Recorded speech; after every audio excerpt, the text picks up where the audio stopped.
Belagavi DCC bank ನಿರ್ದೇಶಕರ ಚುನಾವಣೆಯಲ್ಲಿ high ಡ್ರಾಮಾವೇ ನಡೆದು ಹೋಗಿದೆ. ಮತದಾನದ ಹಕ್ಕು ಪಡೆದವರ ಡೆಲಿಗೇಷನಲ್ ಫಾರ್ಮ್ ಇಟ್ಕೊಂಡ ಆರೋಪ ಕೇಳಿ ಬರ್ತಾ ಇರುವಂತದ್ದು. ಡಿಸಿಸಿ ಬ್ಯಾಂಕ್ ನಿರ್ದೇಶಕರ ಚುನಾವಣೆ ಬೆಳಗ್ಗೆಯಿಂದ ಮತದಾನ ಆಗ್ತಾ ಇದೆ.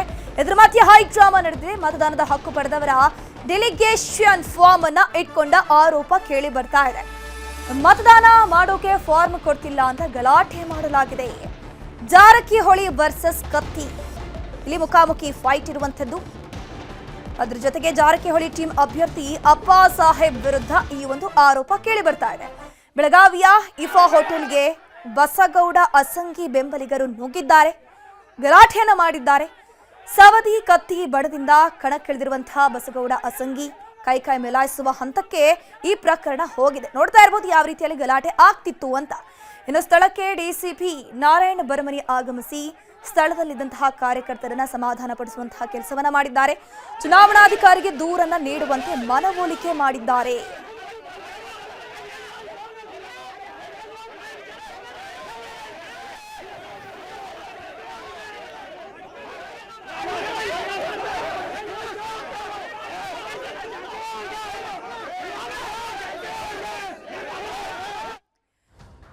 ಇದ್ರ ಬಗ್ಗೆ ಹೆಚ್ಚಿನ ಡೀಟೇಲ್ಸ್ ನೀಡ್ತಾರೆ ನಮ್ಮ ಪ್ರತಿನಿಧಿ ಲೋಹಿತ್ ಲೈವ್ ನಲ್ಲಿ ಜಾಯ್ನ್ ಆಗಿದ್ದಾರೆ.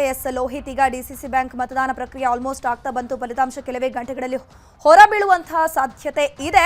ಇದ್ರ ಮಧ್ಯೆ ಬಸಗೌಡ ಅಸಂಗಿ ಅವರು ಒಂದು ಆರೋಪವನ್ನ ಮಾಡಿದ್ದಾರೆ, ಎಲೆಕ್ಷನ್ ವೋಟ್ ಹಾಕೋಕೆ ಒಂದು ಫಾರ್ಮ್ ಕೊಡ್ತಿಲ್ಲ ಅಂತ. ಏನಿ ಆರೋಪ ಅಂತ?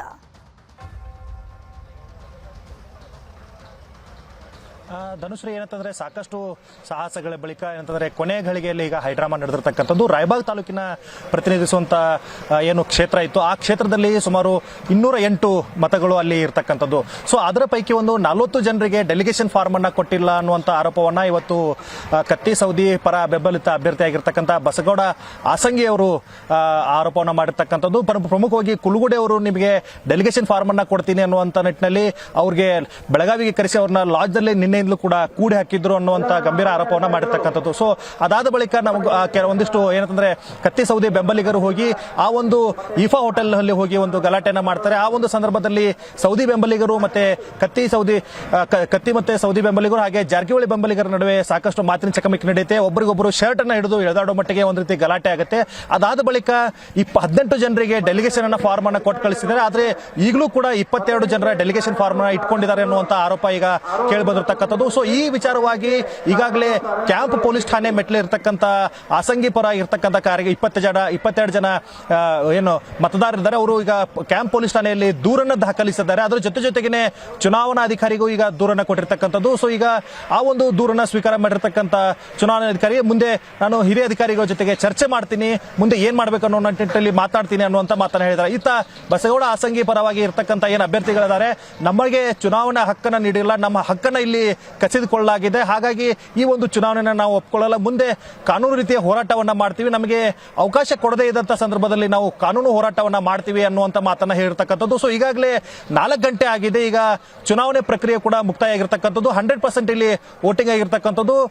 ರಾಯಬಾಗ್ ತಾಲೂಕವನ್ನ ಹೊರತುಪಡಿಸಿ ರಾಯಬಾಗ್ ತಾಲೂಕದಲ್ಲಿ ಈಗಲೂ ಕೂಡ 22 ಜನರಿಗೆ ವೋಟಿಂಗ್ ಅನ್ನ ಮಾಡಿಸಿದ್ರೆ 100% ಆಗ್ತಾ ಇತ್ತು. ಅದನ್ನ ಹೊರತುಪಡಿಸಿದ್ರೆ ಇನ್ನು ಉಳಿದಂತೆ ಎಲ್ಲಾ ಕಡೆಗೂ ಕೂಡ ಏನಂತಂದ್ರೆ 100% ವೋಟಿಂಗ್ ಆಗಿರ್ತಕ್ಕಂಥದ್ದು. ಸೊ ನಾವು ಇಲ್ಲಿ ಕ್ಷೇತ್ರವಾರು ನೋಡೋದಾದ್ರೆ ರಾಯಬಾಗ್ನಲ್ಲಿ 184 ಜನ ಮತವನ್ನ ಚಲಾಯಿಸಿದ್ದಾರೆ.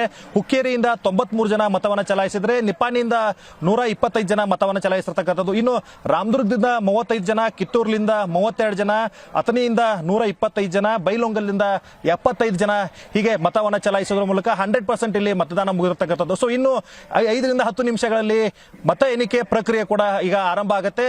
ಸೊ ಇನ್ನೇನು 1 ಗಂಟೆ ಅಥವಾ 1.5 ಗಂಟೆ ಒಳಗಾಗಿ ಈ ಒಂದು ಸಂಪೂರ್ಣವಾದಂತಹ ಫಲಿತಾಂಶ ಕೂಡ ಹೊರಬರಲಿದೆ.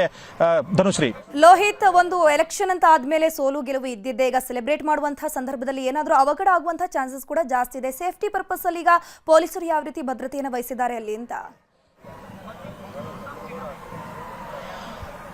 ಧನುಶ್ರೀ, ಖಂಡಿತವಾಗ್ಲೂ ಇರ್ತಂದ್ರೆ ಏನು ಮತದಾನ ಕೇಂದ್ರ ಇದೆ, ಮತದಾನ ಸುತ್ತಲೂ ಕೂಡ ಸುಮಾರು 5ಕ್ಕೂ ಹೆಚ್ಚು KSRP ವಾಹನಗಳು, ಸಿಟಿ ಕಮಿಷನರ್ ಕೂಡ ನಿರಂತರವಾಗಿ ಓಡಾಟವನ್ನು ನಡೆಸಿ ಸಾಕಷ್ಟು ಸೆಕ್ಯೂರಿಟಿಯನ್ನು ಹಾಕಿರ್ತಕ್ಕಂಥದ್ದು. ಅದ್ರ ಜೊತೆಗೆ ಇಡೀ ನಗರದಾದ್ಯಂತ 144 ಸೆಕ್ಷನ್ ಅನ್ನು ಕೂಡ ಜಾರಿ ಮಾಡಿರ್ತಕ್ಕಂಥದ್ದು. ಸೊ ಯಾವುದೇ ರೀತಿಯ ಸೆಲೆಬ್ರೇಷನ್ ಅನ್ನ ಇಲ್ಲಿ ಮಾಡೋದಕ್ಕೆ ಅವಕಾಶ ಕೊಟ್ಟಿಲ್ಲ. ನಿಮ್ಮ ತಾಲೂಕುಗಳಿಗೆ ಹೋಗಿ ಸೆಲೆಬ್ರೇಷನ್ ಮಾಡ್ಕೋಬಹುದು ಅನ್ನುವಂಥ ನಿಟ್ಟಿನಲ್ಲಿ ಈಗ ಸಿಟಿ ಆದ್ಯಂತ 144 ಸೆಕ್ಷನ್ ಜಾರಿ ಇರೋದ್ರಿಂದ ಅಷ್ಟ ದೊಡ್ಡ ಮಟ್ಟಿಗೆ ಯಾವುದೇ ಸೆಲೆಬ್ರೇಷನ್ ಈ ಒಂದು ನಗರ ವ್ಯಾಪ್ತಿಯಲ್ಲಿ ನಡೆಯೋದಿಲ್ಲ. ಬದಲಾಗಿ ತಾಲೂಕು ವ್ಯಾಪ್ತಿಯಲ್ಲಿ ಸಾಕಷ್ಟು ಏನಂತಂದ್ರೆ ನಡೀತೆ. ಆದ್ರೂ ಕೂಡ ಏನಂತಂದ್ರೆ ಸಾವಿರಾರು ಸಂಖ್ಯೆಯಲ್ಲಿ ಬೆಂಬಲಿಗರು ಆಗಮಿಸಿರ್ತಕ್ಕಂಥದ್ದು. ಪ್ರಮುಖ ಅತಿ ಹೆಚ್ಚಿನ ಬೆಂಬಲಿಗರು ಅಂತಂದ್ರೆ ಅಥಣಿ ಕ್ಷೇತ್ರದಿಂದ ಸೌದಿ ಬೆಂಬಲಿಗರು, ಹುಕ್ಕೇರಿ ಕ್ಷೇತ್ರದಿಂದ ಕತ್ತಿ ಬೆಂಬಲಿಗರು, ಹೀಗೆ ನಿಪ್ಪಾಣಿಯಿಂದ ಅತಿ ಹೆಚ್ಚಿನ ಸಂಖ್ಯೆಯ ಬೆಂಬಲಿಗರು ಆಗಮಿಸಿರ್ತಕ್ಕಂಥದ್ದು. ಈಗಾಗಲೇ ಏನಂತಂದ್ರೆ ಚುನಾವಣೆಯ ರಿಸಲ್ಟ್ ಬರಬೇಕಾಗಿದೆ. ಅದಕ್ಕೂ ಮುಂಚೆನೆ ಈಗಾಗಲೇ ಹೊರಗಡೆ ಏನಂತಂದ್ರೆ ಗುಲಾಲ್ ಹಚ್ಚೋದಕ್ಕೆ ತಯಾರಿಯನ್ನ ಮಾಡ್ಕೊಂಡಿದ್ದಾರೆ. ಪಟಾಕಿಯನ್ನು ಸಿಡಿಸೋದ್ರ ಮೂಲಕ ಸಂಭ್ರಮಕ್ಕೆ ಈಗಾಗಲೇ ಬೆಂಬಲಿಗರು ಸಾಕಷ್ಟು ತಯಾರಿಗಳನ್ನ ಮಾಡ್ಕೊಂಡಿರ್ತಕ್ಕಂಥದ್ದು. ಸೊ ಇನ್ನು ಅರ್ಧ ಗಂಟೆಯಲ್ಲಿ ಇಡೀ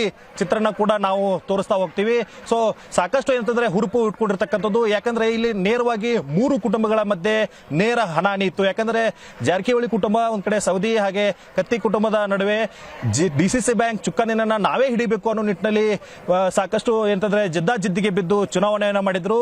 ಈಗಾಗಲೇ 9 ಕ್ಷೇತ್ರಗಳಲ್ಲಿ ಅವಿರೋಧ ಆಯ್ಕೆಯಾಗಿರ್ತಕ್ಕಂಥದ್ದು. ಅದರಲ್ಲಿ 7 ಸ್ಥಾನಗಳು ಜಾರಕಿಹೊಳಿ ಕುಟುಂಬದ ಪಾಲಾಗಿರ್ತಕ್ಕಂಥದ್ದು. ಸೊ ಇನ್ನು 2 ರಿಂದ 3 ಕ್ಷೇತ್ರ ನಮಗೆ ಬಂದ್ರೆ ನಾವೇ ಅಧಿಕಾರದ ಚುಕ್ಕಾಣಿಯನ್ನ ಹಿಡಿತೀವಿ ಅಂತ ಅನ್ನುವಂತ ಮಾತನ್ನ ಅವರು ಹೇಳಿರ್ತಕ್ಕಂಥದ್ದು. ಆದ್ರೆ ಸೌದಿ ಒಂದು ಟ್ವಿಸ್ಟ್ ಅನ್ನ ಕೊಟ್ಟಿರ್ತಕ್ಕಂಥದ್ದು. ಏನಂತಂದ್ರೆ ಏನೇ ಆದ್ರೂ ಕೂಡ ನಮ್ಮವರೇ ಅಧ್ಯಕ್ಷರಾಗ್ತಾರೆ ಅನ್ನುವಂತ ಟ್ವಿಸ್ಟ್ ಅನ್ನ ಕೊಟ್ಟಿದ್ದಾರೆ. ಸೊ ಹಾಗಾಗಿ ಇನ್ನು 1 ಗಂಟೆಯಲ್ಲಿ ಯಾರ ಬೆಂಬಲಿತ ಅಭ್ಯರ್ಥಿಗಳು ಇಲ್ಲಿ ಜಾಸ್ತಿ ಗೆಲ್ತಾರೆ ಅನ್ನುವಂತ ಸಂಪೂರ್ಣ ರಿಸಲ್ಟ್ ಈಗ ಬರುತ್ತೆ ಧನುಶ್ರೀ. ಥ್ಯಾಂಕ್ ಯು ಲೋಹಿತ್, ತಮ್ಮೆಲ್ಲ ಡೀಟೇಲ್ಸ್ಗಾಗಿ.